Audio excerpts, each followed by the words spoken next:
ভিটামিনের অভাবে ত্বকে ফাটল ধরে, ত্বকে অ্যালার্জি, চুলকানি, এমনকি ত্বকে সংক্রমণ ব্যাধিগুলো হয়।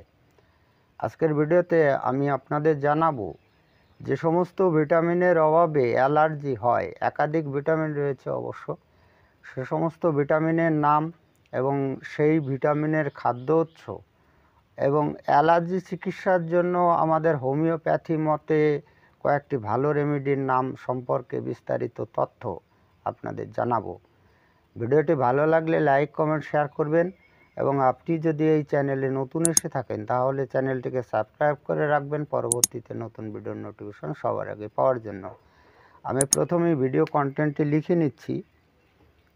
ভিডিও কন্টেন্টটির নাম হবে কোন ভিটাল লিখি, হ্যাঁ, ভিটার মানে হচ্ছে ভিটামিন, কোন ভিটার অভাবে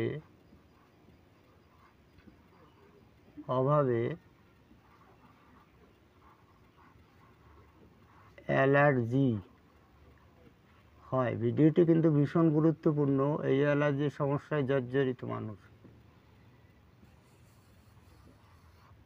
আমি তো প্রথমেই বলেছি যে একাধিক প্রকার ভিটামিন রয়েছে।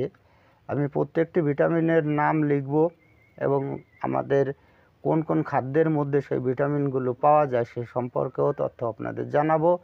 আমি আপনাদের রিকোয়েস্ট করব যে আপনারা ভিডিওটি না টেনে যদি এগুলো মনোযোগ দিয়ে শোনেন তাহলে আপনাদের সুবিধা হবে রোগীকে আরোগ্য করতে। প্রথমে আমি ভিটামিনগুলোর নাম লিখি।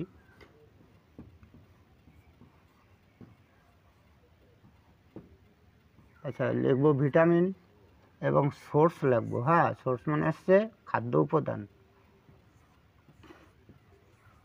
আমি 4টি ভিটামিনের নাম লিখব, সেই ভিটামিনের অভাবে রোগীদের অ্যালার্জি হয়। প্রথমে লিখি ভিটামিন এ সম্পর্কে, ঠিক আছে? এই ভিটামিন এর অভাবে অ্যালার্জি হয়। এবার এই ভিটামিন এর যখন অভাব হয় তখন আমাদের এই ত্বকে মৃত কোষ জমে ত্বকে চুলকানি, প্রদাহ এমনকি অ্যালার্জি সৃষ্টি করে। সুতরাং অ্যালার্জিকে প্রতিরোধ করতে হলে আপনার এই ভিটামিন এ সমৃদ্ধ খাবারগুলো খেতে হবে। এবার আমরা জানি যে এই ভিটামিন এ এর সোর্সটা কী আছে। সোর্স মানে হচ্ছে খাদ্য উৎস। ভিটামিন এ এর উৎস রয়েছে কমলা লেবু, আম, পেঁপে, তারপরে হচ্ছে পালং শাক, গাজর, তারপরে মাছ, সয়াবিন। এতে প্রচুর পরিমাণে ভিটামিন এ রয়েছে। সুতরাং আপনার অ্যালার্জির সমস্যা হলে ভিটামিন এ সমৃদ্ধ খাবার খেলে অনেকটাই এই অ্যালার্জি থেকে রেহাই পাবেন। এখন আমি আপনাদের দ্বিতীয় ভিটামিনটির কথা জানাবো, সেটা হচ্ছে ভিটামিন ডি, ঠিক আছে? এবার এই ভিটামিন ডির অভাবে ত্বক শুষ্ক হয়ে যায়, তারপরে বলিরেখা পড়ে, তারপরে এই ব্রণ জাতীয় চর্মরোগের সৃষ্টি হয়, ঠিক আছে? এবার এর থেকে রেহাই পেতে হলে অবশ্যই আপনাকে ভিটামিন ডি সমৃদ্ধ খাবার খেতে হবে।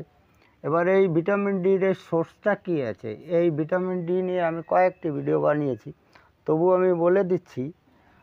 মাছের ডিম, পাঁঠার মাংস, ডিমের কুসুম, এতে প্রচুর পরিমাণে ভিটামিন ডি থাকে। এছাড়াও দুধের থেকে তৈরি যে খাবারগুলো থাকে যেমন দই, মাখন, এর মধ্যেও প্রচুর পরিমাণে ভিটামিন ডি থাকে। সুতরাং চর্মরোগের সমস্যা হলে আপনি ভিটামিন ডি সমৃদ্ধ খাবার খেতে পারেন, তাহলে চর্মরোগ সহজে আরোগ্য লাভ করবে। আপনাদের এখন আমি জানাই থার্ড ভিটামিনটি, সেটা হচ্ছে ভিটামিন ই। এবার এই ভিটামিন ইটা কী করে জানেন তো? এই ভিটামিন ইটা চর্মকে মোলায়েম রাখতে সাহায্য করে। যখন কোনো ব্যক্তির দেহে এই ভিটামিন ইর অভাব দেখা যায় তখন চর্মে ফাটল ধরে, আর ফাটল ধরলেই তো অ্যালার্জি, একজিমা শুরু হয়ে যাবে। এবার এর থেকে রেহাই পাওয়ার জন্য আপনাকে অবশ্যই ভিটামিন ই সমৃদ্ধ খাবার খেতে হবে। চীনাবাদাম, কুমড়ো, ডিমের কুসুম আর সয়াবিন তেল, এতে প্রচুর পরিমাণে ভিটামিন ই রয়েছে। সুতরাং চর্মরোগ বা অ্যালার্জির হাত থেকে বাঁচতে হলে অবশ্যই ভিটামিন ই সমৃদ্ধ খাবার খাবেন। আমি সর্বশেষ ভিটামিনটির নাম আপনাদের জানাই, সেটা হচ্ছে ভিটামিন সি। এবার এই ভিটামিন সির অভাব যখন হয় তখন আমাদের শরীর থেকে জল বেশি বেরিয়ে যায়। এবার শরীর থেকে জল বেশি বেরিয়ে গেলে এই ত্বক ড্রাই হয়ে যাবে। এবার ড্রাই যখনই ত্বক হবে তখনও তো চর্মরোগের আবির্ভাব শুরু হয়, অ্যালার্জি বিভিন্ন ধরনের সমস্যা আছে। সুতরাং এর থেকে বাঁচতে হলে আপনাকে ভিটামিন সি সমৃদ্ধ খাবার খেতে হবে। তো আমরা এখন জানি এর সোর্সটা কী আছে, মানে খাদ্য উপাদান কী আছে। লেবু, টক জাতীয় ফল, তারপরে টমেটো, আমলকি, পেয়ারা, টক দই ইত্যাদিতে প্রচুর পরিমাণে ভিটামিন সি আছে। সুতরাং চর্মরোগের হাত থেকে রেহাই পেতে হলে অবশ্যই ভিটামিন সি সমৃদ্ধ খাবার খাবেন। এখন আমি আপনাদের জানাবো যে কারোর যদি অ্যালার্জি হয়ে যায় তাহলে আমাদের হোমিওপ্যাথি মতে যে সমস্ত রেমেডি আছে তার কয়েকটা রেমেডির নাম। তো বেশ ভালো কাজ করে হচ্ছে অ্যাপিসমেল সংক্ষিপ্ত নাম লিখি, তারপরে সে আর্টিকা ইউরেন্স নামে আমাদের একটা ঔষধ আছে।